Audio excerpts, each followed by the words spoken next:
मित्रांनो, आज एक नवीन वास्तवाचा मी खुलासा करतोय। हे वास्तव कोणतं आहे? तर 8-9 दिवस झालेत महाराष्ट्राच्या निवडणुकीचे निकाल लागून आणि बहुमत युतीला मिळालेलं आहे। महाबहुमत मिळालेलं आहे। छोटं मोठं नाही आहे, महाबहुमत। आणि असं असून सुद्धा अजून सरकार स्थापन होत नाही आहे। मुख्यमंत्री पदाची घोषणा होत नाही आहे। जे भारतीय जनता पार्टीचे समर्थक आहेत, देवेंद्र फडणवीस यांचे समर्थक आहेत किंवा नरेंद्र मोदीजी अमित शहाचे जे समर्थक आहेत, त्यांचा दृष्टिकोन एकनाथ शिंदेंच्या बद्दल काय आहे की एकनाथ शिंदे आता का रुसून बसले आहेत? ते 2.5 वर्षाच्या पूर्वीचं काय विसरलेत का? त्यांना जी संधी उपलब्ध करून दिली हे विसरलेत का? हे त्यांना समजत नाही आहेत का? हे त्यांच्या लक्षात नाही आहे का? नक्की याच्यामध्ये काय गडबड आहे? ही दिरंगाई का होते? हे आज आपण समजून घेणार आहोत। याचं रहस्य आपण आज समजून घेणार आहोत।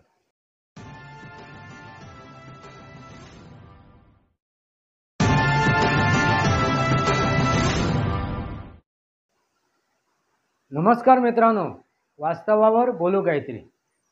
मित्रांनो, आज एक नवीन वास्तवाचा मी खुलासा करतोय। हे वास्तव कोणतं आहे? तर 8-9 दिवस झालेत महाराष्ट्राच्या निवडणुकीचे निकाल लागून आणि बहुमत युतीला मिळालेलं आहे। महाबहुमत मिळालेलं आहे। छोटं मोठं नाही आहे, महाबहुमत। आणि असं असून सुद्धा अजून सरकार स्थापन होत नाही आहे। मुख्यमंत्री पदाची घोषणा होत नाही आहे। नक्की याच्यामध्ये काय गडबड आहे? ही दिरंगाई का होते? हे आज आपण समजून घेणार आहोत। याचं रहस्य आपण आज समजून घेणार आहोत। वास्तवावर बोलू काहीतरी या शृंखलेमध्ये पुन्हा एकदा आपलं स्वागत। मी आपला मित्र राजेश वासंती साबाजी केळुसकर। मित्रांनो, महाराष्ट्राच्या निवडणुका झाल्या, त्याच्यानंतर त्याचे निकालसुद्धा लागलेत आणि ते निकाल महायुतीच्या बाजूने लागलेत। बहुमतामध्ये महायुती आहे आणि भूतो ना भविष्यतो असा त्यांचा विजय झालेला आहे। असं झाल्यानंतर सुद्धा 7-8 दिवस झालेत, 8-9 दिवस झालेत, तरीसुद्धा सरकार स्थापन होत नाही आहे आणि मुख्यमंत्री पदाची घोषणा होत नाही आहे। कोण मुख्यमंत्री बनणार? कशा प्रकारे मंत्रिमंडळ असणार? याची घोषणा होत नाही आहे। हे ठरलं जात नाही। मित्रांनो, याच्यावरती आता चर्चेला उधाण आलेलं आहे। ह्या सर्व गोष्टींवरती चर्चेला उधाण आलं आहे। जनता शांतपणे बघते, ऐकते। मित्रांनो, ज्यांनी बहुमत दिलं आहे ना, ज्यांनी मतदान करून महायुतीला निवडून आणलं आहे, ती जनता म्हणतोय। ती जनता शांतपणे बघते की काय चाललं आहे, कसे कसे रंग चढत आहेत, कसे कसे रंग बदलत आहेत, कसे कसे रंग दाखवले जात आहेत। मित्रांनो, लक्षात घ्या, जनतेने आपला कौल दिलेला आहे। आता निर्णय कोणाचा आहे? तर त्या राजकीय पक्षांचा आहे, त्या राजकीय संघटनांचा आहे। आता महायुतीमध्ये 3 संघटना आहेत। एक भारतीय जनता पार्टी, सर्वात मोठी संघटना, सर्वात जास्त त्यांचे उमेदवार निवडून आलेले आहेत। त्यानंतर आहेत ते एकनाथ शिंदे, शिवसेना। आणि त्यानंतर जे आहे ते अजितदादा पवार, राष्ट्रवादी। म्हणजे देवेंद्र फडणवीस, एकनाथ शिंदे आणि अजितदादा पवार अशा तिघांच्या अधिपत्याखाली ही निवडणूक झाली आणि त्याचा निकाल लागलेला आहे। मित्रांनो, चर्चेला काय उदाहरण आलं आहे की एकनाथ शिंदे मुख्यमंत्री बनणार का? आणि एकनाथ शिंदेंना मुख्यमंत्री का केलं जात नाही आहे? आणि ते कसे काय योग्य आहेत? ते कसे काय योग्य आहेत हे सुद्धा सांगण्याची चढाओढ चालू आहे। एकनाथ शिंदे या मुख्यमंत्री पदाला योग्य कसे आहेत? महत्त्वाची गोष्ट मित्रांनो। आणि सांगणारे कोण आहेत? ज्यांनी 2.5 वर्ष अगदी एकनाथ शिंदेंवरती तोंडसुख घेतलं होतं। असे समर्थकसुद्धा, असे नेतेसुद्धा, असे राजकीय भविष्यकारसुद्धा। मित्रांनो, लक्षात घ्या, ज्यांनी यथेच्छ 2.5 वर्ष एकनाथ शिंदेंवरती तोंडसुख घेतलं, ते आता कोणाची भलामण करतायत? तर एकनाथ शिंदेंची। मित्रांनो, त्यांना एकनाथ शिंदेंबद्दल पुळका नाही आहे किंवा प्रेम ओतू आलेलं नाही आहे, प्रेम दाटून आलेलं नाही आहे। तर त्यांना काय करायचं आहे? या युतीमध्ये मिठाचा खडा टाकायचा आहे। मिठाचा खडा टाकायचा आहे, बस. याच्या पलीकडे त्यांचं काहीही प्रयत्न चाललेला नाही आहे. त्यांचा हा जो पुळका दिसतोय तुम्हाला, अगदी ते टाहो पडून सांगतायत की एकनाथ शिंदे हेच त्या पदाला योग्य आहेत, एकनाथ शिंदेंनाच मुख्यमंत्री बनायला हवं. मग ते पत्रकार असो, मग ते राजकीय विश्लेषक असोत, मग ते राजकीय नेते असोत, कार्यकर्ते असोत, किंवा त्यांचे विरोधक असोत एकनाथ शिंदेंचे. मित्रांनो, हे सगळे विरोधक आज पोट तिडकीने सांगतायत आणि आज ते समर्थन करतायत एकनाथ शिंदेंचं. मित्रांनो, ही गोष्ट लक्षात घ्या. आता महत्त्वाची गोष्ट काय, मी यापूर्वी सुद्धा एकनाथ शिंदेंवरती मी 2 व्हिडिओ बनवलेले. एकनाथ शिंदे नाराज आहेत का, त्याच्यावरती एक व्हिडिओ आहे, आणि एकनाथ शिंदेंच्या मनात नक्की काय चाललं आहे त्याच्यावरती मी व्हिडिओ बनवलेला आहे. मित्रांनो, आता ही दिरंगाई काय होते, ही एक रणनीती आहे. माझं मत सांगतोय, माझा अभ्यास सांगतोय, माझं जे राजकीय विश्लेषण आहे ना, मी तुमच्यासमोर ठेवतोय, ते निरीक्षण आहे ते तुमच्यासमोर ठेवतोय. जर मी त्या जागी असेन त्यांच्या नजरेतून बघतोय, जर मी एकनाथ शिंदेंच्या जागी असेल तर मी काय करेन, मी अजितदादा पवार यांच्या जागी असेल तर मी काय करेन, मी देवेंद्र फडणवीस यांच्या जागी जर मी असेल तर काय करेन. म्हणजे त्यांच्या नजरेतून, माझ्या नजरेतून नव्हे, त्यांच्या नजरेतून, किंवा त्यांचे जे वरिष्ठ नेते आहेत, अमित शाह म्हणा किंवा नरेंद्र मोदीजी म्हणा, त्यांच्या जर जागी मी असेल तर मी काय करेन. त्या दृष्टिकोनातून मी ही सर्व गोष्ट तुमच्यासमोर मांडणार आहे. मित्रांनो, हे जे चालू आहे ना, हे जे प्रकरण चालू आहे याच्यामध्ये काय आहे, एक तुम्हाला मी चित्रपटाच्या माध्यमातून आपण समजू. एखादा चित्रपट तयार झाल्यानंतर त्याची जाहिरात होते आणि जाहिरात नंतर तो चित्रपट प्रसिद्ध केला जातो अमुक एक तारखेला. मित्रांनो, लक्षात घ्या, पण त्या अगोदर असं काय त्या चित्रपटाबद्दल चर्चा रंगवली जाते, त्या चित्रपटाबद्दल एक चर्चा रंगवली जाते. त्या चर्चेतून तो चित्रपट पाहण्याची आणखीन उत्सुकता वाढते. मित्रांनो, लक्षात घ्या, एखाद्या चित्रपटाची जी काय चर्चा घडवली जाते त्याच्यावरती मग आपापली मतं मांडली जातात, आपापल्या अकलेचे तारे तोडले जातात, आणि त्यानंतर तो चित्रपट ज्यावेळी प्रदर्शित होतो त्यावेळी तो हिट होतो. मित्रांनो, लक्षात घ्या, नेमकी हीच गोष्ट केली जाते. मित्रांनो, लक्षात आलं का, नेमकी हीच गोष्ट केली जाते. ह्याच प्रकारे हे सगळ्या गोष्टी पेरल्या जात आहेत आणि हे विचारपूर्वक आहेत. आणि त्याबरोबर त्यांच्या आपापल्या इच्छा ह्या सुद्धा आहेत गोष्टी. प्रत्येक संघटनेचे जे नेते आहेत, म्हणजे एकनाथ शिंदे असो, देवेंद्र फडणवीस असो किंवा अजितदादा पवार असो, त्यांच्यासुद्धा काही इच्छा आहेत, त्यांच्यासुद्धा काही महत्त्वाकांक्षा आहेत. त्यांनाही कुठे कुठे अशी हुंकरलेली जाते.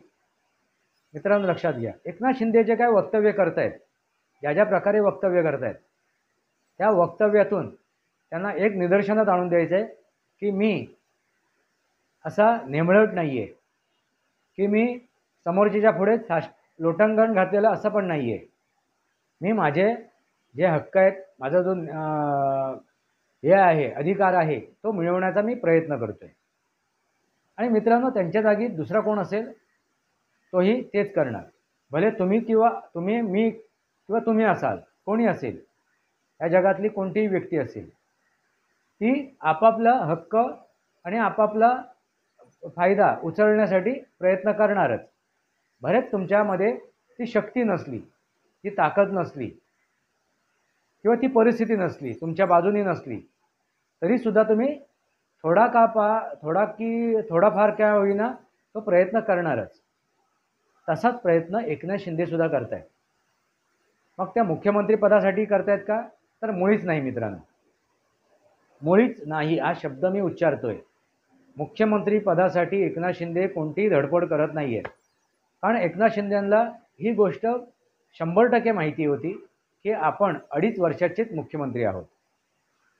2.5 वर्षाचे मुख्यमंत्री आहोत. कारण भारतीय जनता पार्टीने आणि देवेंद्र फडणवीसने आपल्या हक्कातील एक वाटा त्यांना दिलेला आहे आणि तो मुख्यमंत्री पदाचा वाटा होता. त्यावेळी सुद्धा त्यांनी जर हट्ट धरला असता, नाही मी मुख्यमंत्रीच बनणार, तरी ते नाकारता आलं असतं भारतीय जनता पार्टीला सुद्धा आणि देवेंद्र फडणवीस यांना सुद्धा, आणि भारतीय जनता पार्टीचा मुख्यमंत्री बनू शकत असला. मित्रांनो लक्षात घ्या, त्यावेळी सुद्धा ते हट्ट करण्याच्या परिस्थितीत नव्हते, त्या स्थितीत नव्हते. कारण ते एका संघटनेमधून बाहेर पडले होते आणि त्यांना पाठबळाची आवश्यकता होती. आणि त्या पाठबळ कोणी मिळवून दिलं? ते भारतीय जनता पार्टीने. नरेंद्र मोदीजी, अमित शहा असो, देवेंद्र फडणवीस असो. मित्रांनो लक्षात घ्या, हे त्यांना पूर्ण माहिती आहे. आणि एकनाथ शिंदे हे अगदी जमिनीवरून आलेले आहेत. सोन्याचा चमचा, चांदीचा चमचा तोंडात घेऊन आलेले नाही आहेत. त्यांनी सगळ्या ह्या गोष्टी बघितलेल्या आहेत. या सगळ्या अनुभवातून ते गेलेले आहेत. आणि ज्या प्रकारे त्यांना ही संधी मिळाली आणि ती संधी प्राप्त करून दिली ती म्हणजे भारतीय जनता पार्टीने. देवेंद्र फडणवीस यांनी सर्वात मोठा रोल त्याच्यात होता, देवेंद्र फडणवीस यांचा.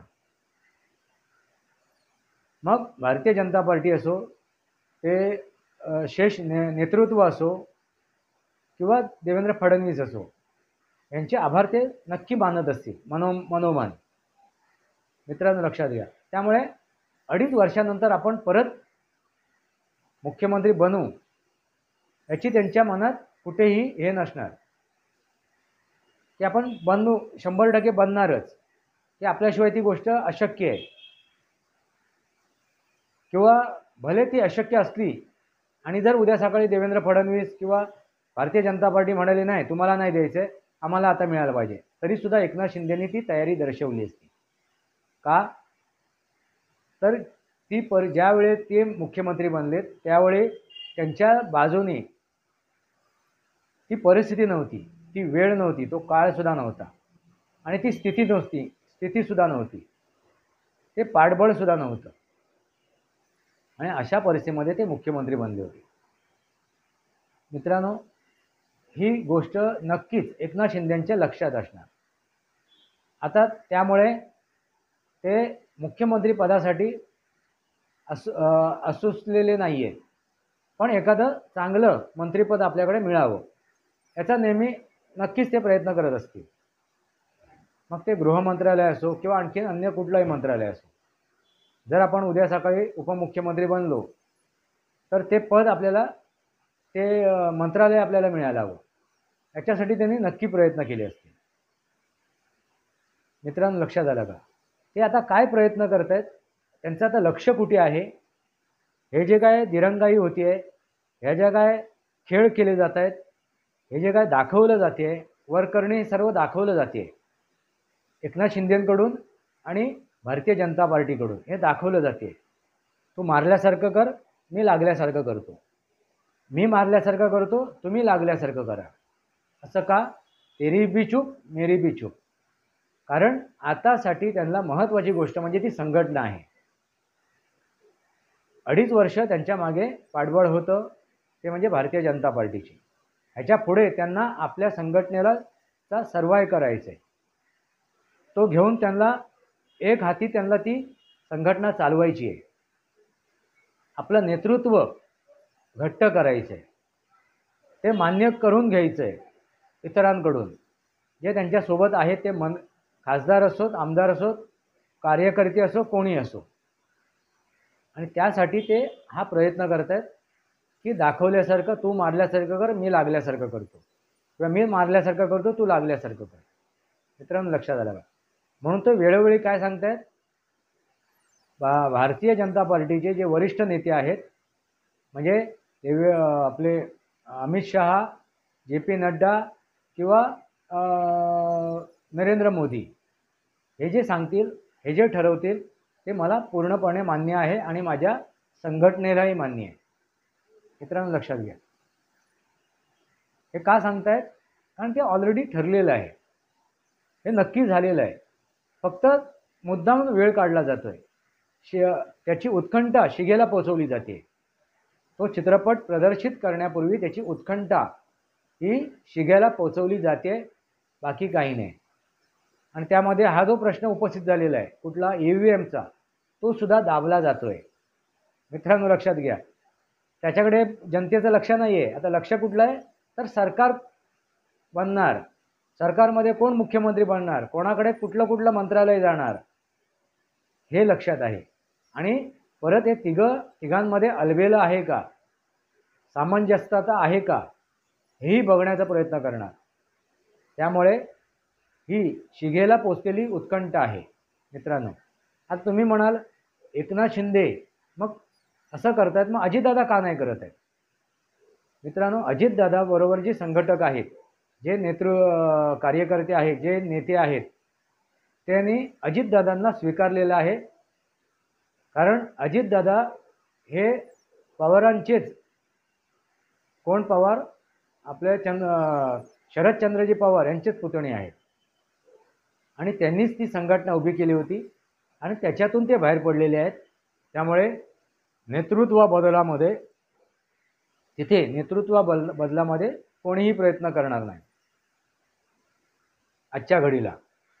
पण इकडे एकनाथ शिंदेंच्या सोबत आलेले जे आहेत नेतेगण, त्यांच्यासुद्धा महत्त्वाकांक्षा असणार की आम्हीसुद्धा ह्या संघटनेचे अध्यक्ष बनू शकतो, ह्या संघटनेचं नेतृत्व करू शकतो. मित्रांनो लक्षात घ्या, काय फरक आहे ते अजितदादा पवार आणि एकनाथ शिंदेंच्या त्या परिस्थितीमध्ये किती फरक आहे. कारण ठाकरे परिवाराकडून काढून घेतलेलं आहे. जर उद्या सकाळी त्या ठाकरे परिवारामधील एक व्यक्ती जर यांच्यासोबत असती आणि ही संघटना वेगळी झाली असती तर विषय वेगळा असता. मित्रांनो लक्षात घ्या, पण आजही ठाकरे परिवाराला मानणारा, त्यांच्यावरती प्रेम करणारा, त्यांचं समर्थन करणारा आजही जनतेमध्ये 5-10% आहेत, 5-10% आहेत. मग त्यांची मनोवृत्ती कशी असो, मग ते चाटोकर असतील, हुजरे असतील, गुलाम असतील, ही गोष्ट वेगळी आहे मित्रांनो, पण आहेत, हेही नाकारता येणार नाही. आणि आता काय आहे की ह्या पुढे त्यांना आपल्या ह्या संघटनेला, म्हणजे एकनाथ शिंदेंचं म्हणतोय मी तुम्हाला, त्या संघटनेला आपल्यासोबत चालायचं आहे, घेऊन जायचं आहे आणि त्याची प्रगती घडवून आणायची, आणि फक्त विधानसभा निवडणूक, लोकसभा निवडणूक इतकंच मर्यादित नाही तर स्थानिक निवडणुकापर्यंत जायचं आहे, अगदी ग्रामपंचायतच्या निवडणुकीपर्यंत. महानगरपालिकेची सुद्धा निवडणूक आली, मग त्यावेळीसुद्धा एकनाथ शिंदेंचं नेतृत्व त्या पातळीवरच्या नेत्यांनी मान्य केलं पाहिजे, त्या पातळीवरच्या नेत्यांनी ते मान्य केलं पाहिजे. उद्या सकाळी नगरसेवकाची निवडणूक होईल महापालिकांची, त्यावेळीसुद्धा ते नेतृत्व मान्य केलं पाहिजे. ग्रामपंचायती असो, आणखीन कुठल्या निवडणुका असो, त्या प्रत्येक निवडणुकीमध्ये एकनाथ शिंदेंचं नेतृत्व मान्य झालं पाहिजे. ते मान्य करण्याची तयारी पाहिजे त्या संघटनेमधील कार्यकर्त्यांना, नेत्यांना, संघटकांना. आणि तीच गोष्ट लक्षात आणून देण्याचे एकनाथ शिंदे प्रयत्न करत आहेत. गावी जाऊन बसलेत, रुसून बसलेत. मित्रांनो, ते भारतीय जनता पार्टीला जे काही इशारे देत आहेत त्यापेक्षा सर्वात मोठे इशारे आहेत ते त्यांच्यासोबत असलेल्या कार्यकर्त्यांना, त्यांच्यासोबत असलेल्या नेत्यांना देत आहेत. मित्रांनो लक्षात घ्या की मला सुद्धा आज इज्जत दिली जाते, महाराष्ट्र माझ्याबद्दल विचार करतोय, माझ्या नेतृत्वाला त्यांनी मान्य केलेलं आहे, स्वीकारलेलं आहे. मित्रांनो लक्षात घ्या, त्यामुळे त्यांनी काय म्हणालेत की हे पहिलं असं सरकार आहे की त्याने 2.5 वर्षात अशा वेगाने काम केलेलं आहे, असं त्यांचं एक वक्तव्यसुद्धा आहे प्रेस कॉन्फरन्समध्ये. हे पहिलं, आणि ही गोष्ट न विसरण्यासारखी आहे आणि हे कोणी नाकारू शकत नाही. ते का सांगतात वेळोवेळी? आपलं नेतृत्व सिद्ध करण्यासाठी. आणि ते नेतृत्व कुठे तर युतीमधलं नव्हे मित्रांनो, हे नेतृत्व आपल्या संघटनेमधलं. म्हणून आजच्या घडीला काय केलेलं नाही आहे, मुख्यमंत्री पदाची घोषणा केलेली नाही आहे. तर का, ज्या दिवशी म्हणजे 5 तारखेला, आता 5 तारीख ही घोषित झालेली आहे, 5 तारखेला मुख्यमंत्री पदाची आणि मंत्रिमंडळाची घोषणा केली जाईल, ही घोषणा झाली आहे. पण मुख्यमंत्र्याचं नाव घोषित केलं नाही आहे, मंत्र्यांचं नाव घोषित केलेलं आहे, मंत्रिमंडळ कोणाला जाणार हे घोषित केलेलं नाही. तर ते सस्पेन्स ठेवलेलं आहे त्या दिवशीची उत्कंठा वाढवण्यासाठी. आणि त्या दरम्यान असं कोणीही काहीतरी काळेभर करू शकणार नाही, त्याच्यात कोणी मिठाचा खडा टाकू शकणार नाही, याची काळजी घेतली जाते आहे. मित्रांनो, या उपर काही नाही आहे. अगदी त्या महायुतीमध्ये सगळं अलबेल आहे, सगळं व्यवस्थित चालू आहे.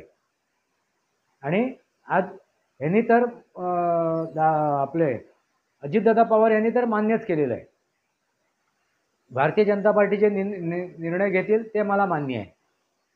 कारण त्यांना आपल्या संघटनेबद्दल शंका नाही आहे, संघटनेमधील कार्यकर्त्यांचा किंवा संघटनेमधील नेत्यांचं त्यांना टेन्शन नाही आहे.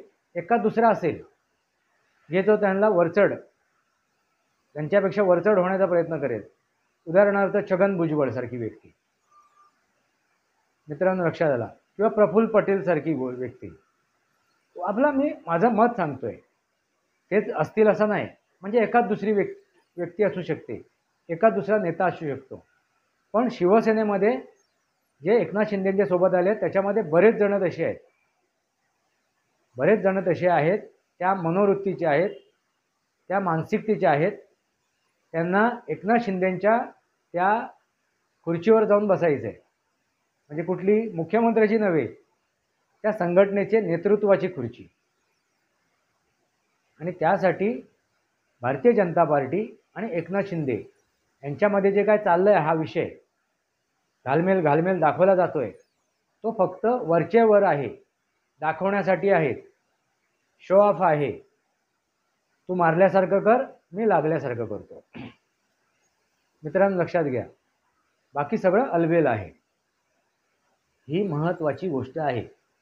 जेवढं मी एकनाथ शिंदेंना ओळखतो, जेवढं मी देवेंद्र फडणवीस यांना ओळखतो, म्हणजे त्यांचं राजकारण म्हणतोय मी मित्रांनो, वैयक्तिक ओळख आहे ती बाजूला ठेवा, पण त्यांचं राजकारण बघतोय मी.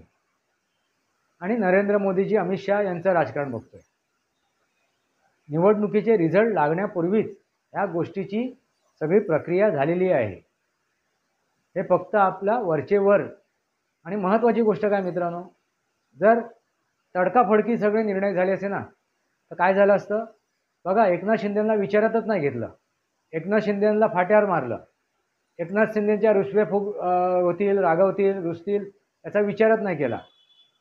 त्यांना जबरदस्तीने त्या अमुक एका खुर्चीवर बसवलं, तिथे बस, तिथे बस, उठ तिथे उठ. मित्रांनो लक्षात घ्या, जर तडकाफडकी विषय झाले असते तर, ताबडतोब निर्णय झाले असते तर, आता काय दाखवलं जाते की आम्ही एकनाथ शिंदेंचाही विचार करतोय, त्यांच्यासोबत असलेल्या कार्यकर्त्यांचा, नेत्यांचाही आम्ही विचार करतोय, अजितदादा पवार यांच्याबद्दलही विचार करतोय, त्यांच्यासोबत असलेल्या नेत्यांचा, कार्यकर्त्यांचाही आम्ही विचार करतोय. असं कोण दाखवण्याचा प्रयत्न करते, तर भारतीय जनता पार्टी, त्याचे सर्वोच्च नेते खुद्द देवेंद्र फडणवीस. आणि त्यासाठी घेतलेली वेळ आहे. त्याचप्रकारे एकनाथ शिंदेसुद्धा हे करत आहेत की मी दमलेलो नाही, मी वाकलेलो नाही, मी झुकलेलो नाही आहे, मी 2.5 वर्षात अमुक केलं आहे, मी 2.5 वर्षात तमुक केलं आहे, माझ्या नेतृत्वाखाली तमुक झालं आहे, अमुक झालं आहे, ही जी भाषा वापरली जाते, ती भाषा ते का करत आहेत, तर त्यांच्या संघटनेतील नेत्यांना, कार्यकर्त्यांना आपल्या मुठ्ठीमध्ये घेण्यासाठी, की आपल्या नेतृत्वाखाली त्यांनी काम करावं, मान वर न काढता आपले आदेश मानावे, आपल्या इच्छा स्वीकाराव्या, या दृष्टीने हे सगळं वरचेवर सुरू आहे. मित्रांनो, आणखीन एक महत्त्वाची गोष्ट लक्षात घेण्यासारखी जोगी गोष्ट ती म्हणजे काय आहे, जे भारतीय जनता पार्टीचे समर्थक आहेत, देवेंद्र फडणवीस यांचे समर्थक आहेत, किंवा नरेंद्र मोदीजी, अमित शहाचे जे समर्थक आहेत, त्यांचा दृष्टिकोन एकनाथ शिंदेंच्या बद्दल काय आहे, की एकनाथ शिंदे आता का रुसून बसले आहेत, ते 2.5 वर्षाच्या पूर्वीचं काय विसरलेत का, त्यांना जी संधी उपलब्ध करून दिली हे विसरलेत का, हे त्यांना समजत नाही आहेत का, हे त्यांच्या लक्षात नाही आहे का. म्हणजे देवेंद्र फडणवीसनी संधी असतानासुद्धा एकनाथ शिंदेंच्या झोळीत मुख्यमंत्री पदाची पद झोळीत टाकलं, हे ते विसरले आहेत का? असे जे प्रश्न उपस्थित करत आहेत त्यांना मी सांगू इच्छितो, मित्रांनो लक्षात घ्या, पत्रकार म्हणा किंवा तुम्ही विश्लेषक म्हणा, कुठल्याही गोष्टीचा विश्लेषक, तर तो कसा असावा? तटस्थ असावा, न्यूट्रल असावा. एखाद्याची बाजू घ्यायची आणि एखाद्याची बाजू पाडायची हा त्याचा उद्योग नसावा. तर त्याने वास्तव ठेवायला हवं. मित्रांनो, हीच एक महत्त्वाची गोष्ट आहे आणि तीच मी महत्त्वाची गोष्ट तुमच्यासमोर ठेवलेली आहे. तर एकनाथ शिंदे आपल्या जागी योग्य आहेत. आताच्या घडीला तरी एकनाथ शिंदे आपल्या जागी योग्य आहेत आणि ते घालून पाडून सुद्धा बोलत नाही आहेत, हट्ट सुद्धा करत नाही आहेत आणि मुद्दामून असा काय तमाशा करत नाही आहेत. ते दोन्ही स्वरूपात आहेत. दोन स्वरूप कोणतं आहे? जर भारतीय जनता पार्टीने केलेलं त्यांच्यावरती जे काय उपकार असं म्हणायला हरकत नाही, त्यावेळेला त्यांच्यासाठी केलेला त्यांनी एक त्याग हाही समजायला हरकत नाही. तो त्यागही त्यांच्या लक्षात आहे आणि त्याबरोबर त्यांना दुसरी गोष्ट पण लक्षात घेणे गरजेचे आहे, ते म्हणजे ते एका पक्षाचे, एका संघटनेचे नेते आहेत. त्यांच्याकडे ते नेतृत्व आहे आणि त्यामुळे ते हे जे काही गोष्टी करत आहेत हे आपल्या संघटनेला दाखवण्यासाठी असतील, संघटनेतील इतर नेत्यांना आपलं नेतृत्व मान्य करून घेण्यासाठी असेल आणि ते करणं चुकीचं नाही आहे. त्यांनी जर अगदी सुरुवातीला सगळं मान्य केलं असतं की ठीक आहे तुम्ही ठरवाल ते आणि ते लगेच घ्या निर्णय आणि दुसऱ्या दिवशीच सरकार स्थापन करा, तर त्यांच्याबरोबर असलेले नेत्यांमध्ये त्यांच्याबद्दल जे असलेला मान सन्मान आहे तो सुद्धा कमी झाला असता. मित्रांनो, त्यामुळे जे पत्रकार असोत किंवा जे विश्लेषक असोत ते जर म्हणत असतील एकनाथ शिंदे जे काय वागतायत, गावी गेलेत, अमुक केलं तमुक केलं, असे बोलले तसे बोललेत, या काय बारीक सारीक त्यांच्या गोष्टी बोलण्यावरून जे काय त्यांनी आपली मतं मांडले त्याच्यावरून कुचापाती काढत असतील, तर त्यांचा बघण्याचा बोलण्याचा दृष्टिकोनच चुकीचा आहे. मग त्यांना आपण पत्रकार म्हणू शकत नाही, त्यांना आपण विश्लेषक म्हणू शकत नाही. आता दुसरी गोष्ट, जर भारतीय जनता पार्टीने घाई गडबड केली असती, लगेच 2-3 दिवसात जाहीर केलं असतं, तर काय झालं असतं? भारतीय जनता पार्टीने आपल्या सोबत असलेल्या घटक दलांचा विचारही केला नाही. लगेच त्यांनी काय केलं? स्वार्थ साधला आणि लगेच त्यांच्या माथी आपले विचार मारलेत, आपले आदेश मारलेत, असंही बोललं गेलं असतं. म्हणजे जे विरोधक आहेत भारतीय जनता पार्टीचे, ते जे बोलत आहेत, मग का घाई करत नाही तुम्ही? का लगेच निर्णय घेत नाही आहेत? का निर्णय देत नाही आहेत? जे भारतीय जनता पार्टीचे विरोधक आहेत त्यांच्याबद्दल बोलते. मग ते विश्लेषक असो, सामान्य व्यक्ती असो किंवा पत्रकार असो. अजून एवढे दिवस काय घेत आहे? एवढं बहुमत मिळून सुद्धा. मित्रांनो लक्षात घ्या, भारतीय जनता पार्टी पण आपल्या जागी योग्य निर्णय घेते आणि एकनाथ शिंदे सुद्धा आपल्या जागी योग्य निर्णय घेत आहेत आणि योग्य ते पिक्चर रंगवत आहेत, ते चित्रपट रंगवत आहेत, ते रंगमंच सजवत आहेत. मित्रांनो लक्षात घ्या, कारण ती उत्सुकता त्याने शिगेला पोचवलेली आहे. क्षण ठरलेलं अगोदरच आहे. त्यामुळे एकनाथ शिंदेचे विरोधक आणि भारतीय जनता पार्टीचे विरोधक आहेत, त्यांनी ही गोष्ट अशी समजून घ्यावी आणि त्यांचे जे समर्थक आहेत त्यांनीही अशी गोष्ट समजून घ्यावी की हे जे चाललं आहे ते वेळेनुसार, काळानुसार, परिस्थितीनुसार चाललं आहे. त्यांच्यामध्ये कुठलाही वादविवाद नाही आहे, त्यांच्यामध्ये कुठलाही संघर्ष नाही आहे. ते फक्त तू मारल्यासारखं कर, मी लागल्यासारखं करतो, किंवा मी मारल्यासारखं करेन, तुम्ही लागल्यासारखं करा. तेरी भी चूप मेरी भी चूप. मित्रांनो लक्षात आलं का? मी त्या पत्रकारांना, त्या विश्लेषकांना सुद्धा हे सांगू इच्छितो की एकनाथ शिंदे जे काय करतायत, आजच्या घडीला जे काय मला त्यांनी दिसते, समजते, उमजते, त्यानुसार हा विषय मी तुमच्यासमोर मांडलेला आहे. त्यामुळे एकनाथ शिंदेनी नमती बाजू घेतली पाहिजे होती, त्यांनी लगेच ही नाटकं करायला नको हवी होती, त्यांनी ते स्वीकारायला हवं होतं. ही जी काय विचारधारा आहे ही सुद्धा चुकीची आहे. मित्रांनो लक्षात आलं का? कारण एकनाथ शिंदे हे एकनाथ शिंदेच आहेत, देवेंद्र फडणवीस हे देवेंद्र फडणवीसच आहे आणि अजितदादा पवार हे अजितदादा पवारच आहे. तिघांची व्यक्तिमत्व वेगवेगळी आहेत, तिघांच्या विचारधारा वेगवेगळ्या आहेत, तिघांच्या सोबत असलेले जे संघटक आहेत, कार्यकर्ते आहेत, नेते मंडळी आहेत, त्यांची मानसिकता वेगवेगळी आहे.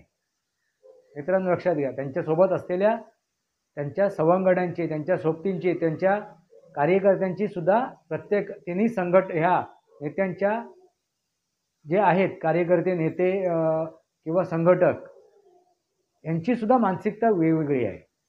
मग त्यांना साजेसं असं वर्तन या तिघांकडून घडणं गरजेचं आहे, त्या त्या वेळेला, त्या त्या परिस्थितीत, त्या त्या काळामध्ये. आणि तेच नेमकं चालू आहे, अन्य दुसरं काही नाही आहे. मित्रांनो लक्षात आलं का? बाकी मुख्यमंत्री कोण बनणार, कोणाला कुठलं खातं मिळणार, कोणाला कुठलं पोर्टफोलिओ मिळणार मंत्रिपदाचं, याच्यावरती ही दिरंगाई होत नाही आहे. मित्रांनो, याच्यामध्ये असं कोणतंही कारण मला दिसत नाही आहे. फक्त कारण एवढंच आहे, एकनाथ शिंदे आपलं नेतृत्व सिद्ध करण्याचा प्रयत्न करत आहेत आपल्या संघटनेमध्ये, आणि भारतीय जनता पार्टी आपल्यासोबत असलेल्या संघटनेवरती अन्याय करते आहे, त्यांच्यावरती अन्याय करते किंवा त्यांना न्याय देत नाही आहे, असा प्रश्नचिन्ह निर्माण होऊ नये, असे प्रश्न निर्माण होऊ नयेत, अशी चर्चा होऊ नये याची काळजी घेते आणि त्यासाठी घेतलेला हा वेळ आहे. मित्रांनो लक्षात आलं का? आणि दुसरी गोष्ट महत्त्वाची, भारतीय जनता पार्टीमध्ये सुद्धा जे नेतृत्व आहे देवेंद्र फडणवीस यांच्या व्यतिरिक्त, त्यांच्यामध्ये सुद्धा खलबते आहेत, त्यांच्यामध्ये सुद्धा निराशा आहे, त्यांच्यामध्ये सुद्धा महत्त्वाकांक्षा आहेत, इच्छा आहेत, आकांक्षा आहेत. मग त्यांनाही सामावून घेण्यासाठी हे सगळं चाललेलं काय आहे, वरचेवर चाललेले सगळे हे खेळ आहेत. आणि त्या उत्कंठा शिगेला पोचवण्यासाठी जनतेच्या मनात आणि विरोधकांच्या मनात हे उत्कंठा पोचवण्यासाठी हे सगळं हा विषय चालू आहे. म्हणजे जर तो चित्रपट जर चांगल्या तऱ्हेने धूमधडाक्यात पहिल्याच दिवशी गाजला पाहिजे, तर ती अशी परिस्थिती निर्माण केली जाते, त्याच्यावरती चर्चा घडवली जाते आणि इतर गोष्टींना, इतर विषयांना काय केलं जाते, दुय्यम केलं जाते. सरळ साधी गोष्ट आहे. मित्रांनो लक्षात आलं का? ना देवेंद्र फडणवीस नाराज आहेत, ना एकनाथ शिंदे नाराज आहेत, ना अजितदादा नाराज आहेत. आणि शेवटी प्रत्येकजण आपापल्या परीने प्रयत्न करणार, आपापल्या इच्छा आकांक्षा पुढे करणार, आपल्या महत्त्वाकांक्षा पुढे करणार. ही साहजिक गोष्ट आहे, मग तो कोणीही असो, जगातली कुठलीही व्यक्ती असो. मित्रांनो लक्षात आलं का?